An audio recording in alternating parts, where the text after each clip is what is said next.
Isso. Se achou, diz amém. Vou ler 2 versículos apenas, versículo 1 e versículo 2. Na minha tradução está escrito assim: Deus é o nosso refúgio e fortaleza, auxílio sempre presente na adversidade.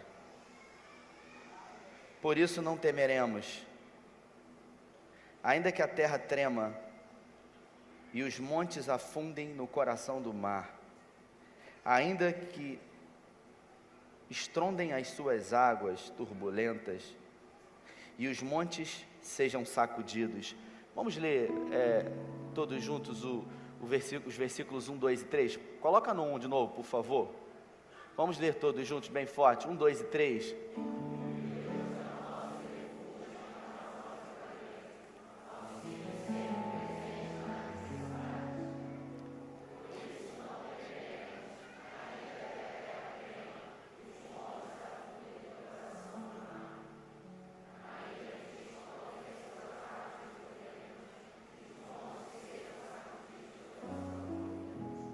Vamos orar. Pai, essa é a Tua palavra e nós pedimos nessa noite em nome de Jesus que o Teu Espírito Santo nos alcance em graça e que o Senhor possa deliberar a porção que o Senhor tem separado para as nossas vidas hoje, que possamos ouvir a Tua voz. Nós estamos sedentos de receber a porção que o Senhor separou para as nossas vidas hoje. Nós estamos aqui e esse tempo é Teu. Esse tempo não é de nenhuma outra coisa, da TV, das mídias sociais, da conversa com os amigos. Esse tempo agora nós ofertamos, nós separamos esse tempo para o Senhor. Por isso fala conosco, através da Tua palavra, em nome de Jesus. Amém. Eu resolvi trazer essa palavra e o tema da mensagem de hoje é a cidade de Deus. Existe uma cidade de Deus descrita no Salmo 46. E eu queria nessa noite discorrer com você sobre essa cidade de Deus. E essa cidade de Deus, ela não é a cidade de Deus, aquela comunidade do Rio de Janeiro. É a cidade de Deus que o salmista ele descreveu e ele disse que tipo de cidade era essa. O Salmo 46 é um salmo muito conhecido. Talvez alguns de vocês até o conheçam de cor. Mas eu queria discorrer algumas observações desse salmo, como ensinamentos para esses primeiros dias desse ano de 2020, para mim e para a sua vida. E o salmista ele começa dizendo: Deus é o nosso refúgio e fortaleza, socorro bem presente na angústia. E quando eu leio a expressão Deus é o nosso refúgio, segundo a tradução hebraica para o português, a palavra refúgio, na sua origem, ela traz a ideia de algo seguro, de algo que possa abrigar você. O refúgio traz a ideia de um abrigo. E quando pensamos num abrigo, pensamos na ideia de alguma coisa que possa abrigar você, que possa trazer para você segurança. Porque diante de uma grande chuva, por exemplo, todos buscam por um abrigo. Se nessa chuva tiverem ainda relâmpagos e raios, você mais do que nunca vai correr para buscar por um abrigo. E o salmista ele diz que Deus é um abrigo. Deus é alguém que diante de uma situação adversa, você pode correr em direção a Ele. Porque nele você terá um abrigo, porque nele você terá a certeza de segurança. E o interessante é que se a primeira parte do versículo 1 diz que Deus é o nosso refúgio e fortaleza, se refúgio traz a ideia de abrigo, fortaleza traz a ideia de algo forte, traz a ideia de alguma coisa que é construída não somente para produzir abrigo, mas também para se tornar uma fortaleza. Pesquisando um pouco sobre o Salmo 46, eu descobri que Martinho Lutero escreveu uma das mais lindas canções, e se você é cristão há muito tempo como eu me converti em 96, você já deve ter cantado muito esse cântico que Martinho Lutero escreveu, chamado Castelo Forte. Quantos aqui conhecem a canção Castelo Forte de Martinho Lutero? Você denunciou a sua idade agora. Foi daqui que ele tirou isso. E o salmista diz que ele é o refúgio, também a fortaleza. Ele é abrigo, trazendo segurança, mas ele é também fortaleza, nos condicionando a estar num lugar que nos faz ser fortes. E ele diz: socorro bem presente na angústia, segundo a tradução Almeida. Eu sou um ser almático. Você que me conhece já há muito tempo sabe que eu gosto muito de pregar e de ministrar sobre sentimentos, sobre emoções, porque nós somos seres sociáveis, e para mim um dos sentimentos mais verdadeiros que existe é a angústia, porque quando eu e você estamos angustiados por algo que nos sucedeu, a angústia ela não consegue ser mascarada, a angústia ela é revelada, porque alguém que está angustiado sabe exatamente o que é, e você até sente, porque a angústia é um sentimento tão forte, que ela consegue ser traduzida para você no seu corpo, e é exatamente aqui que você sente a angústia. É uma dor aqui, no meio do peito, onde a gente chama no centro das emoções, e aí se transformou no coração, porque está aqui perto. E o salmista, ele diz que o Senhor, ele é socorro bem presente na angústia. Se a primeira parte do versículo diz: Deus é o nosso refúgio e fortaleza, trazendo a ideia da onipotência de Deus dentro dos atributos do caráter de Deus. A onipotência de Deus é um dos atributos do seu caráter. Se a primeira parte do versículo diz que refúgio e fortaleza traduz para nós que servimos a um Deus que pode tudo, que tem todo o poder, que tem o domínio de todas as coisas, socorro bem presente em tempo de angústia traz para nós outro atributo de Deus, do caráter dele, que é a onipresença. Porque onde quer que você esteja, não importa onde, não importa quando, se você estiver angustiado, aflito, desesperado, e se você clamar por socorro para Ele, Ele será socorro bem presente para você. Acho que você não entendeu. O seu Deus será socorro bem presente para você. E dentro das atribuições do caráter de Deus, porque quando a gente estuda o caráter de Deus, e o caráter de Deus ele não revela na plenitude quem Deus é, porque uma das primeiras prerrogativas de ser Deus é que Ele jamais será compreendido na sua totalidade, ninguém jamais compreenderá o Senhor. Paulo, em Romanos, no capítulo 11, a partir do verso 33, ele declarou que, ele fez uma pergunta: quem compreendeu a mente do Senhor? Ele disse: quem foi o seu conselheiro? Trazendo uma ideia do que o profeta Isaías, no Antigo Testamento, há 600 anos antes de Cristo, declarou: quem primeiro deu a ele, a Deus, para que ele fosse restituído?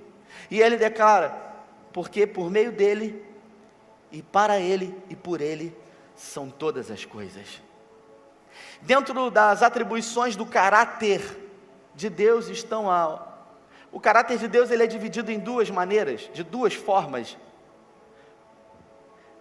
A primeira são as atribuições que podem ser manifestadas no homem, deliberadas por Deus, que é a bondade, que é o amor, que é a generosidade.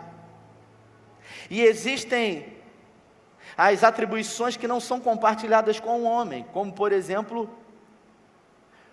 onisciência, onipresença. Deus ele é. Um dia, numa entrevista entre um teólogo e um ateu, tive a oportunidade de ver um ateu cutucar o teólogo e dizer: como é para vocês ter um Deus que no tempo presente é tão questionado pelos ateus?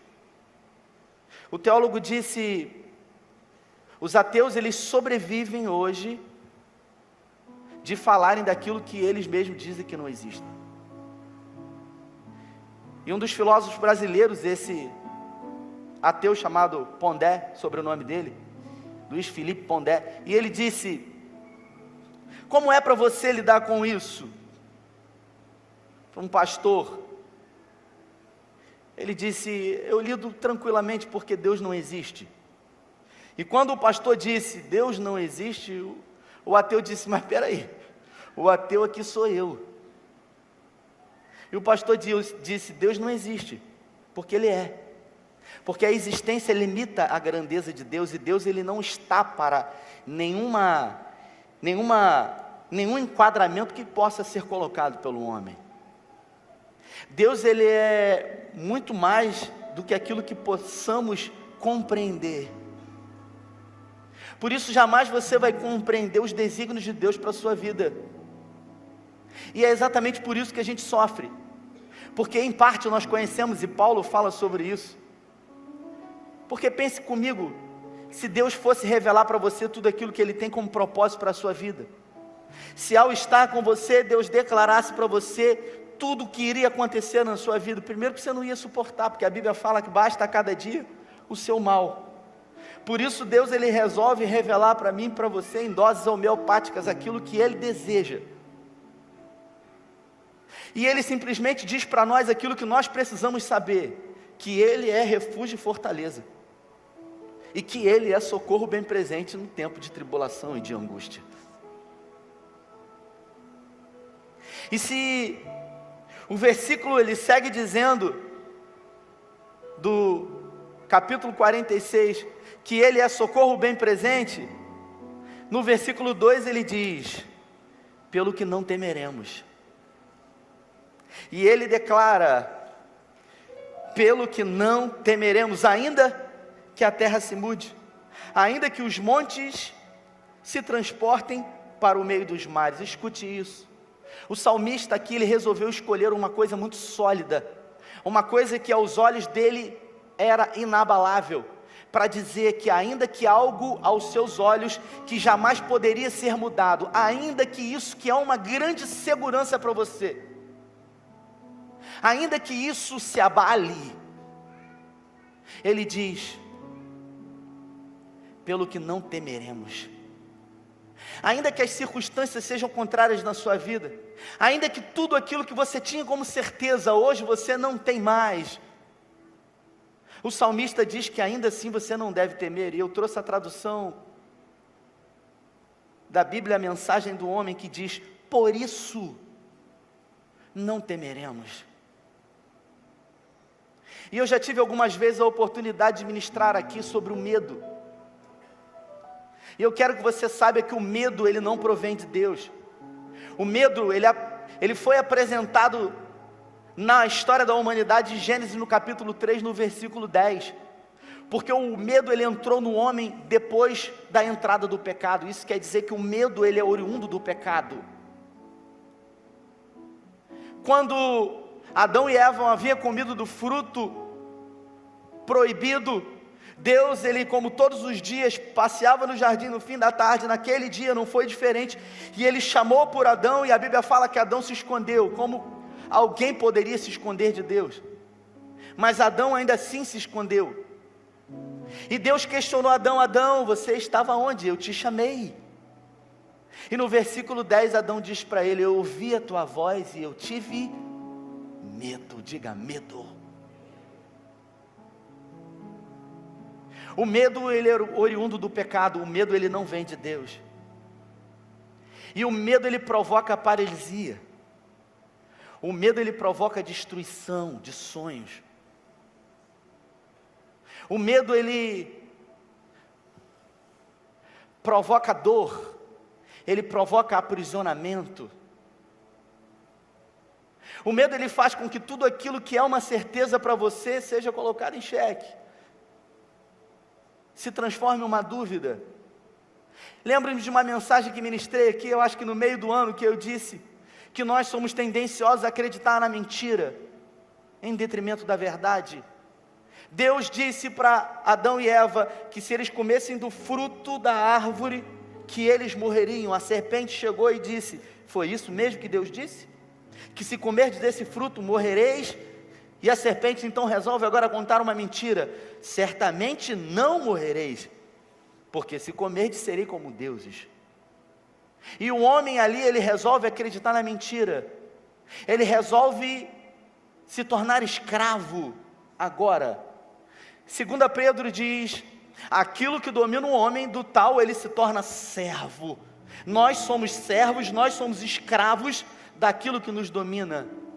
Mas em 2 de João diz: foi para isso que se manifestou o Filho de Deus, para desfazer as obras do diabo. E se você observar em toda a Bíblia,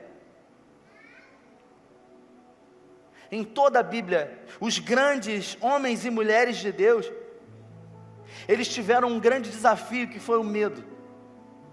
E o medo sempre se colocou como uma barreira para que eles vencessem o novo, para que eles rompessem desafios grandes. E eu trouxe aqui algumas enumerações de algumas coisas, como por exemplo, em Gênesis no capítulo 15, no versículo 1, quando Deus, no capítulo 12, ele comissiona Abraão, na época Abrão, e Deus faz um comissionamento para ele. Ele estava lá em Ur dos Caldeus, estava lá no Iraque hoje, onde é o Iraque hoje, e Deus diz para ele: sai da tua terra, do meio da tua parentela, e vá para uma terra que eu te mostrarei.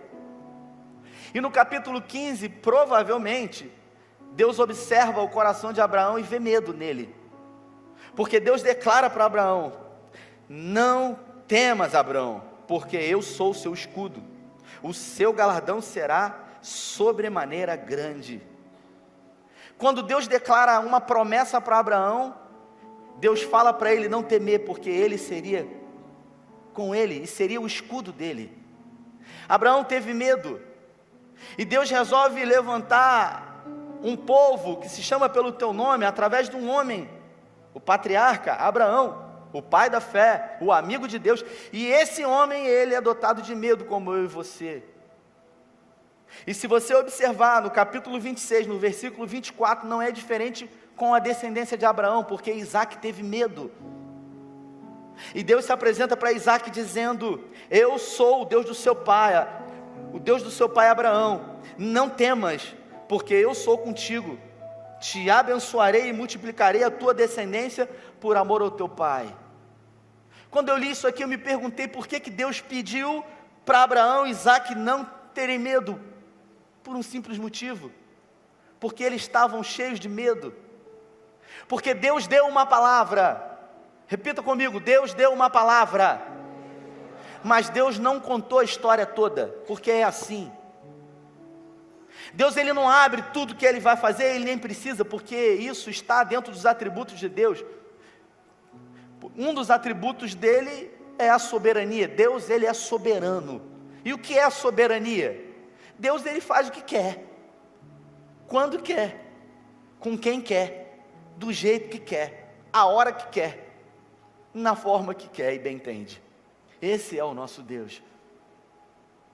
Por isso Deus conta aquilo que o homem precisa saber, e o resto você vai saber pelo caminho.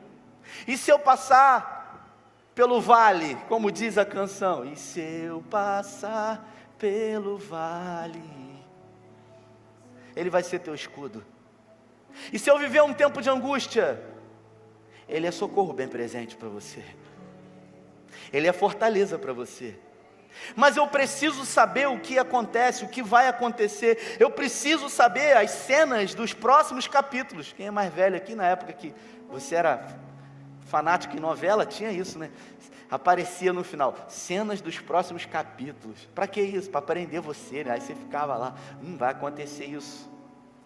Tudo que eu e você queremos é saber as cenas dos próximos capítulos da nossa vida. Mas Deus não permite que você saiba. Por quê? Porque Ele é Deus. E se eu me sentir fraco? Ele diz que o poder dele se aperfeiçoa na sua fraqueza. E se eu tiver medo, ele diz para você: não temas, porque ele disse para Abraão, ele disse para Isaac, e ele também disse para Jacó. Jacó era velho, Jacó já estava de idade, e Jacó não queria ir para o Egito. Os filhos de Jacó foram para o Egito, e descobriram que José não estava morto, e José se revelou aos irmãos e disse para eles: olha, eu quero ver meu pai. As carruagens saíram do Egito, foram buscar José, foram buscar Jacó, e quando as carruagens chegaram, Jacó teve medo. Sabe por quê? Ele teve medo de morrer no Egito, e tudo que ele não queria era ser enterrado no Egito. E Deus se apresenta para ele, Deus declara uma promessa linda para ele. Deus diz para ele: não temas em descer o Egito, porque lá eu vou fazer de você uma grande nação. E Deus diz para ele ainda: eu mesmo descerei com você no Egito, e não deixarei que você morra lá. E Deus ainda declara para ele: e será o seu filho José que fechará os teus olhos. Não existe declaração de amor mais linda do que essa. Um pai olhando para um filho desesperado, que tudo que faz é para agradar o coração do pai, e ao ver um coração temeroso, declara uma promessa. É assim que Deus faz. Você imagina se José quisesse saber de tudo. Quando ele teve um sonho, e dentro desse sonho ele sonhou que o sol e a lua se prostravam, o pai e a mãe, e os feixes eles se prostravam, que eram os irmãos, e Deus dissesse para ele: olha, você quase vai morrer, mas na última hora vão decidir não matar você, vão jogar você numa cisterna, você vai ser vendido como escravo, você vai ficar sendo escravo, depois você vai ser vendido para uma casa de um cara que tem muitas posses, e você vai tomar conta de tudo. Quando você achar que está tudo perfeito, quando você achar que venceu na vida, deu a volta por cima, você vai sofrer uma grande injustiça. As pessoas vão achar que você seduziu a mulher daquele cara que fez tudo por você, e aí você vai ser preso. Por um milagre você não vai morrer, e depois de ser preso, você vai cair nas graças do carcereiro, e lá pessoas vão serem presas, você vai revelar sonhos, e você vai pedir que essas pessoas intercedam por você até Faraó, mas essas pessoas vão esquecer de você, e você vai ficar lá esquecido, e depois de 3 anos esquecido, alguém vai lembrar de você, e aí só depois disso, depois de muitos e muitos anos, é que você vai receber a dupla honra do Senhor. Você acha que esse jovem, um jovem de 17 anos, suportaria ouvir tudo isso? Claro que não. E você acha que você teria estrutura emocional para suportar aquilo que Deus tem para fazer na sua vida? Para os caminhos que Ele vai abrir para você em meio à tempestade e tormenta, como diz o profeta Naum, no capítulo 1, os caminhos do Senhor são no meio da tempestade e da tormenta. Não. Mas aí a vida vai ser muito difícil. Alguém disse que no mundo tereis aflições, o nome dele foi Jesus, aquele que morreu por você. Mas ele declarou: mas tem de bom ânimo, eu venci. Então na vida é importante que você entenda que tudo acontece no caminho. Um dia, esse ano passado, eu preguei uma mensagem e eu declarei que a felicidade não é um lugar, diferente do que muita gente pensa. Tem gente que acha que a felicidade é uma casa própria. Tem gente que acha que a felicidade é um carro novo. Tem gente que acha que a felicidade são bens mensuráveis. A felicidade não é um lugar. A felicidade não é a conclusão de um curso. A felicidade não é a aprovação num concurso federal. A felicidade não é a realização de um sonho. Escute isso, abra o seu entendimento. A felicidade é o caminho. A felicidade é você viver um dia de cada vez, como se esse dia fosse o último para você. Entendendo que o Senhor, Ele te sustenta, que Ele é o seu escudo quando você se sentir ameaçado, que Ele é o seu socorro e a sua fortaleza em tempos de angústia e de tribulação. Quando você olha para 2020, para os gigantes e para os desafios que existem nesse novo ano de 2020, você acha mesmo que esse ano vai ser um ano só de vitória? Vai ser um ano de só glória, vai ser um ano de só vitória, só vitória, só vitória. Igual eu disse, tem muitos anos que eu falei isso, uma pessoa que eu conheci na época que eu trabalhava como representante comercial, e tinha um cliente que eu atendia, e ele era servo do Senhor, é até hoje, o nome dele é Josélio. E todas as vezes que eu chegava no comércio dele, ele tinha um hortifruti. Todas as vezes que eu chegava no comércio dele, eu falava, e aí meu irmão, como é que tá? E ele falava, só vitória, varão. Não tinha uma vez, irmãos, que eu chegava lá que ele não dizia só vitória. É claro que às vezes não eram no mesmo tom. Às vezes ele dizia só vitória, meu irmão. E às vezes ele falava, só vitória, varão. Teve um dia que eu cheguei lá, irmãos, estava tudo preto. Um fio de energia, ele tinha um hortifruti, um fio de energia se rompeu, e ele caiu, bateu na porta de aço que ficava colado ali, o check-out do caixa dele, com um monte de papel, e aquele fio produziu um curto-circuito e pegou fogo no comércio dele todo, destruiu tudo, acabou tudo que ele tinha. E eu confesso que quando eu entrei, eu fiquei curioso, ele vai falar o que hoje? E eu cheguei lá, ele de cabeça baixa, ele disse, só vitória, varão. Mas ninguém vive só de vitória, porque ninguém ganha sempre. Como seria a sua vida? Pare para pensar, se você tivesse tudo o que você deseja. Salomão, ele viveu isso. Salomão foi o homem mais sábio que já existiu, o homem mais rico que já pisou na terra. E ele fala, ele declara em Eclesiastes, quando ele faz uma reflexão da sua vida, e ele diz, num tom de alguém que não estava satisfeito com a vida, num tom de alguém que não tinha sentido na vida e que estava buscando sentido para a sua vida, ele diz, tudo o que os meus olhos desejaram, eu não os neguei a eles. E ele começa a descrever uma série de coisas que ele fez para produzir contentamento à sua alma. Empreendi projetos, construí coisas. Aí ele fala que fez plantações, teve mulheres, e ele começa a discorrer coisas que ele havia feito, mas nada disso produziu saciedade. E ele diz, a vida é um bafo. Ele não diz nem que é um sopro, porque o sopro é algo que produz um movimento. Se eu pegar essa folha e soprar, vai produzir um movimento. Salomão diz que a vida é um bafo, a vida não é nada. E é dentro desse contexto que ele diz, no capítulo 7, no versículo 14, um dos textos que eu mais utilizo quando vou fazer velório. Quando os dias forem bons, aproveite-os bem, celebre. Mas quando forem maus, considere, pois Deus fez tanto um quanto o outro, e nada, repita comigo, e nada sabemos acerca do nosso futuro. Você não sabe nada do seu futuro.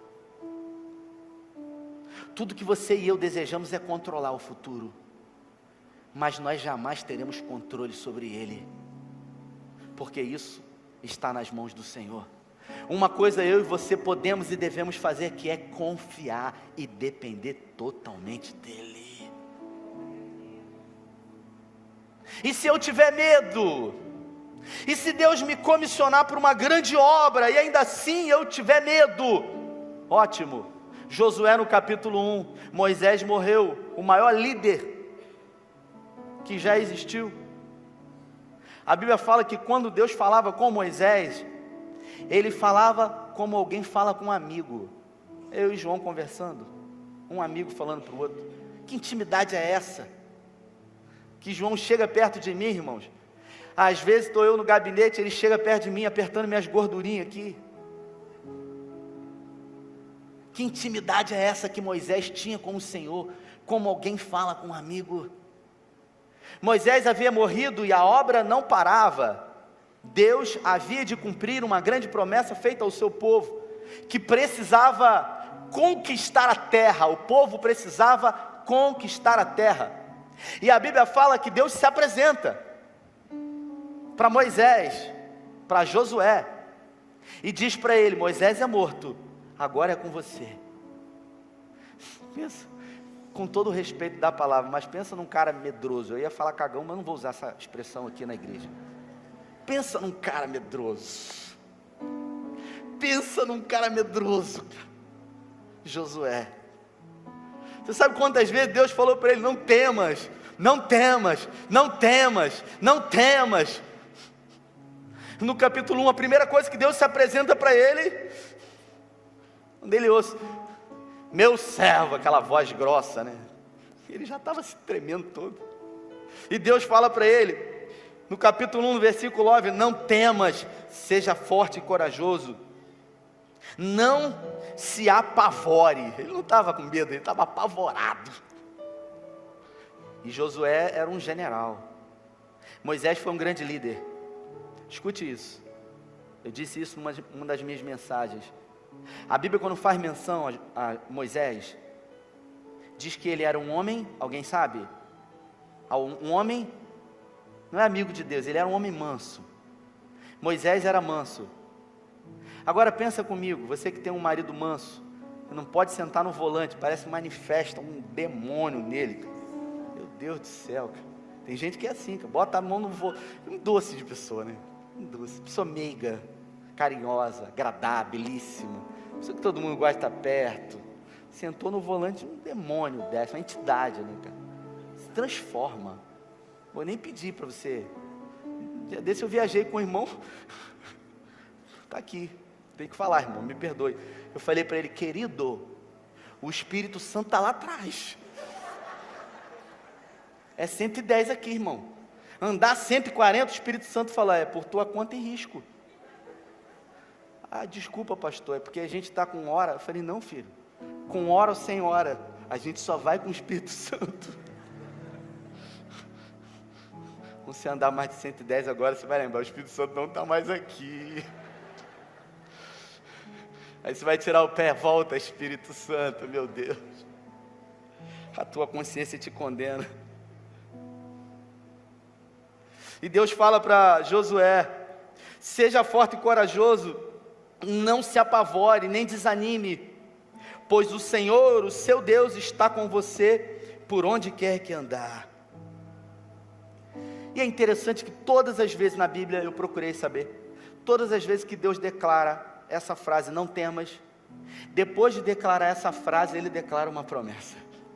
Ele diz: não temas, e Ele declara uma promessa: eu serei contigo. E Ele diz: não temas, e Ele declara uma promessa: eu protegerei você. Ele diz: não temas, e Ele declara uma promessa: eu farei de você uma grande nação. O Senhor, Ele diz para você hoje: não tema, porque grandes coisas Ele tem para fazer na sua vida. Por isso você não deve temer aquilo que você não conhece, porque aquilo que você não conhece, você não tem acesso, você não tem controle, mas Deus tem o controle de tudo, porque Ele nunca perdeu o controle de nada. E o salmista, no Salmo 46, no versículo 2, ele diz: ainda que aquilo que é inabalável se abale, não temerei, pelo que não temerei. Por isso não temas. Diga para a pessoa que está do seu lado: não temas.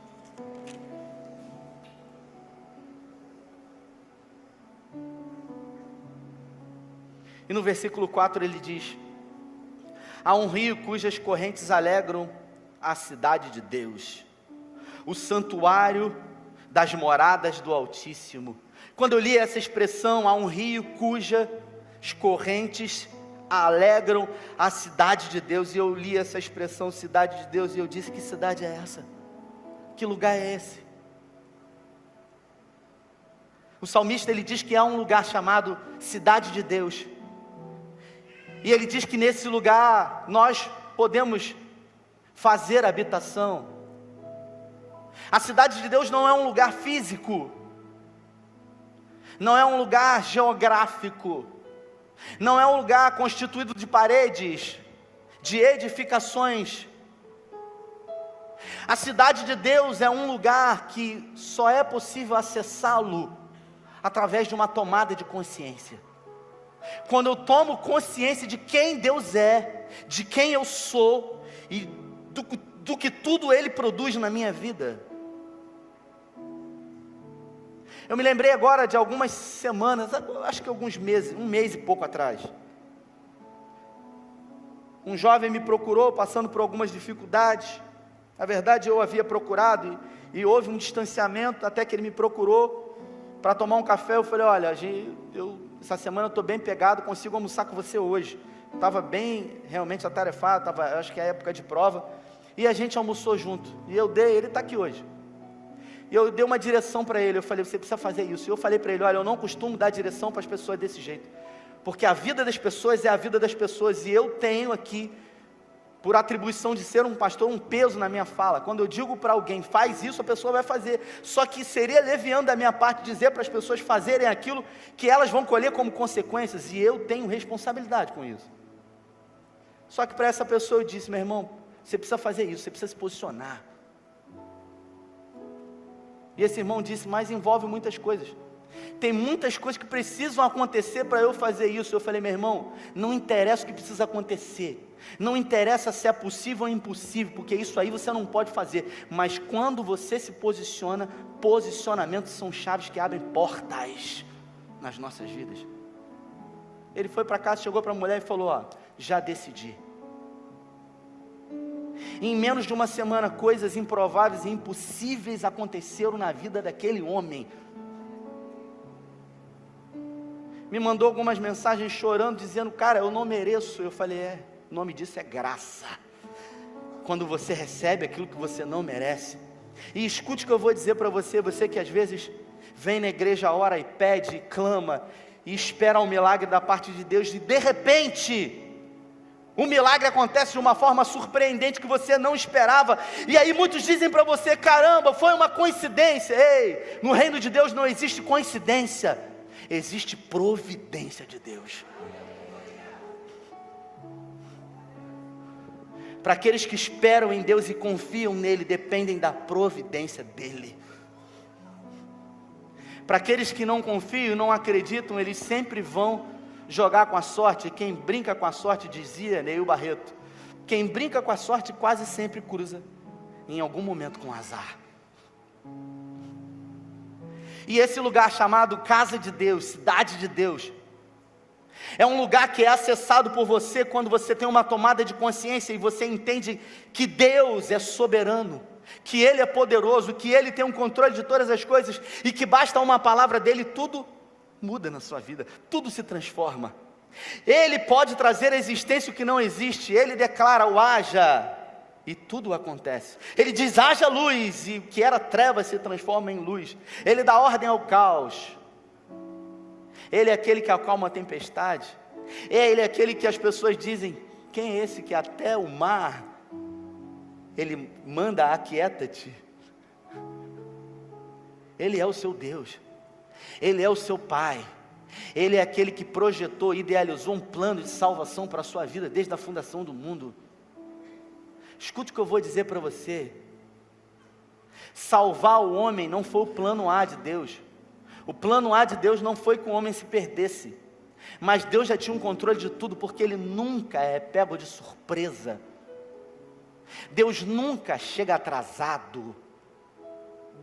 Já dizia a canção, é irresistível para mim, né? Jesus, plano melhor. Quem sabe canta: oh, nunca chega atrasado. Dá o tom aí, ajuda aí. Ele também é perfeita tua maneira, a mais linda. É isso aí. Seja feita a tua vontade, eu só quero tua vontade, assim na terra como... Você já parou para pensar que a gente bota a mão no coração, levanta a mão e diz: seja feita a tua vontade. Qualquer vontade diferente da sua é ruim, qualquer uma, inclusive a de Deus. Aí você diz: seja feita a sua. Aí Ele começa a fazer a dele, você fala assim: meu Deus, o que é isso? Misericórdia. Aí chega para a mulher: já tirou o gato, mandou cortar lá a luz e tal, vamos fechar as brechas. Aí você se desespera, aí você não sabe o que está acontecendo, E quando você não sabe o que está acontecendo, você perde o controle daquilo que você achava que tinha um controle, você quer ter o controle de volta, e aí você vai buscar ouvir Deus, aonde às vezes Ele não fala, porque você quer ter o controle.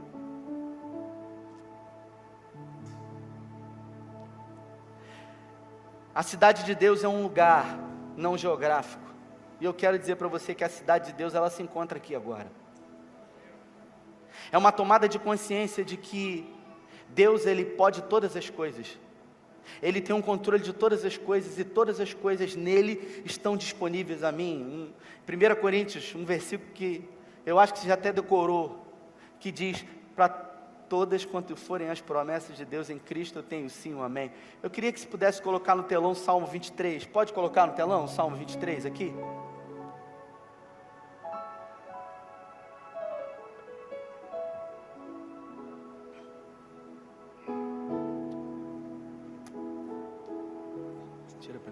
Bota aí o Salmo 23.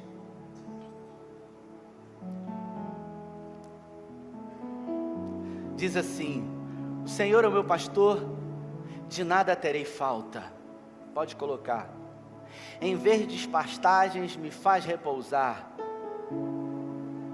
e me conduz a águas tranquilas. Foi Davi que escreveu o Salmo 23. Davi, ele era um pastor de ovelhas, e por isso a sua familiaridade com a questão da relação entre ovelha e pastor. Por isso ele se coloca na posição de ovelha, e ele declara a posição de cuidado de Deus sobre uma ovelha, como o cuidado de Deus sobre a vida dele. E ele continua dizendo: em verdes pastos me faz repousar, descansar, em algumas traduções, me conduz a águas tranquilas. Bota o 3 aí. Restaura-me o vigor, guia-me nas veredas da justiça, por amor ao seu nome. Um dia eu vi uma ilustração chamada vereda de... O que é vereda de justiça?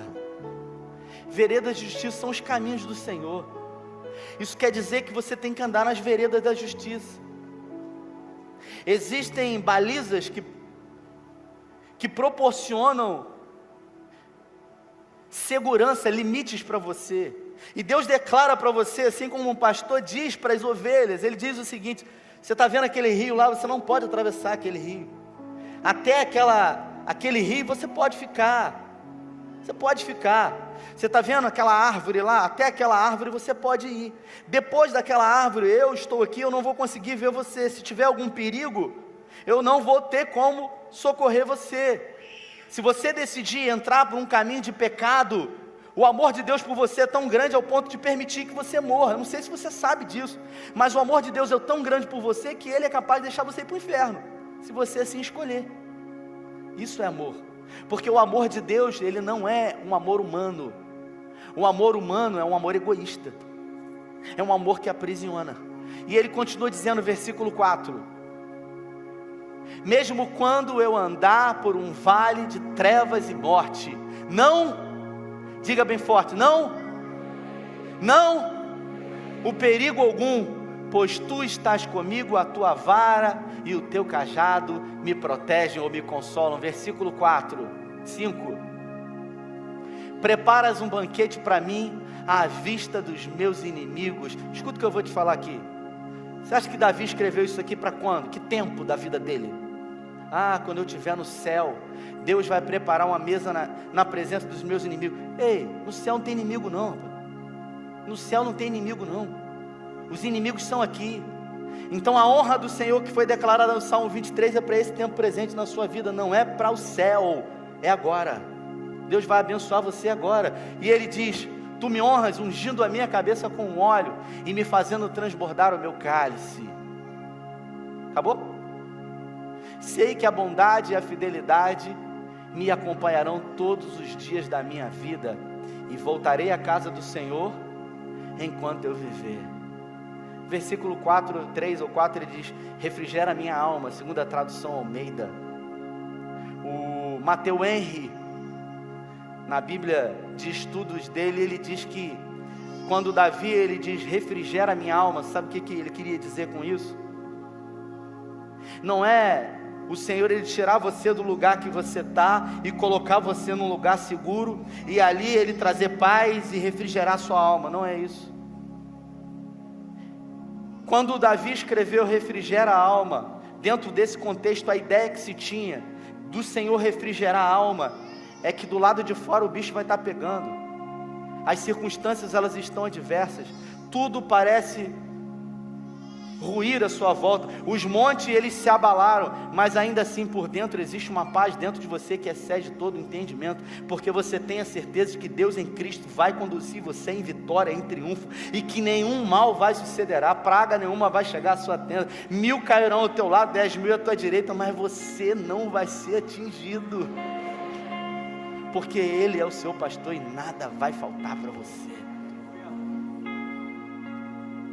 Se você deseja nessa noite desfrutar do socorro bem presente num tempo de angústia, se você deseja nessa noite que a sua vida em 2020 seja uma vida onde nela vão haver situações que vão fugir o seu controle, mas que nada jamais fugirá ao controle do Senhor, e por mais que você não conheça o seu futuro, como Paulo diz, hoje em parte conhecemos, como que olhamos num reflexo de espelho, mas um dia, aquilo que conhecemos em parte será revelado totalmente a você, mesmo não sabendo aquilo que vai acontecer amanhã, e não tendo como controlar, mas hoje entendendo, que existe um lugar onde você pode habitar, que é a cidade de Deus, você que decide nessa noite, receber refrigério da parte do Senhor, e definitivamente irmãos, definitivamente, não temer,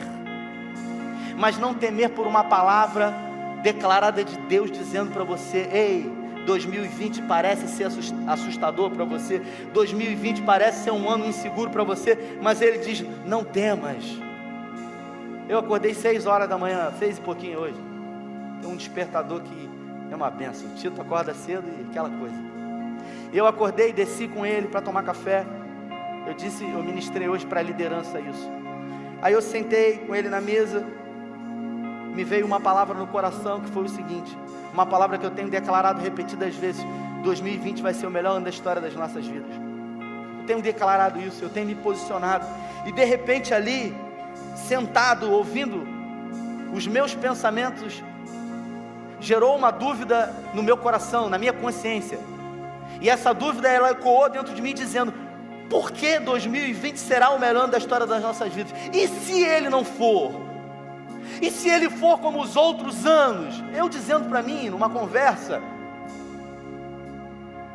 o Eugene Peterson, na Bíblia, a mensagem, quando ele faz a oração do Pai Nosso, quando ele traduz a oração do Pai Nosso, que chega um momento que Jesus ele diz, livra-nos do mal, pois teu é o reino. O Eugene Peterson, nessa tradução, ele diz, livra-nos do mal e de nós mesmos, porque em alguns momentos nós precisamos ser livres, não é só do mal não é só do diabo não, é de nós mesmos, da nossa consciência que nos condena, da nossa consciência que fica dizendo mentira para nós, quando a palavra diz que nós não somos vencedores, nós somos mais do que vencedores, a sua consciência diz, você não vai conseguir, não é para você, é para quem? É para o seu vizinho, que nem é ímpio, que nem é crente que é ímpio. Aí você lê o Salmo 73, aí você entende o que um servo de Deus, um levita, um sacerdote chamado Asaf, quando ele diz, tive inveja dos ímpios, ele fala, tive inveja dos ímpios, por quê?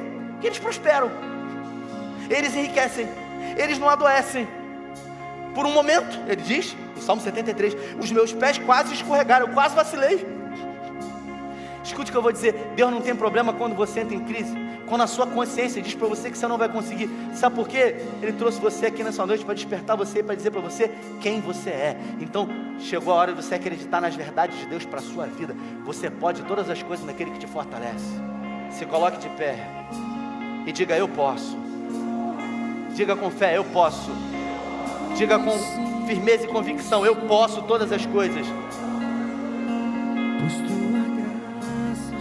Meu sogro está aqui. O meu sogro sempre disse uma frase para mim, a vida inteira. Ele disse que quando entrou no navio, que ele fez uma viagem de ouro, eu disse mais cedo, ele leu essa frase nunca mais saiu da mente dele. E ele disse para mim, querer é poder. E eu acrescento, querer é poder quando você tem um Deus como o seu. Não há impossibilidade humana para uma fé quando ela é condicionada num Deus Todo-Poderoso. Se Deus é por nós, quem será contra nós?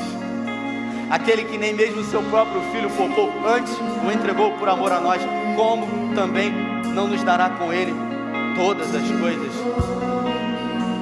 Vamos adorar o Senhor. Eu quero contar só o final da história. Eu ali meditando com os meus pensamentos e produzindo autossabotagem em mim, chegou um momento que eu parei e eu falei, meu Deus, vai ser difícil mesmo, parece até impossível. E eu parei nessa palavra impossível, eu falei, meu Deus, é impossível.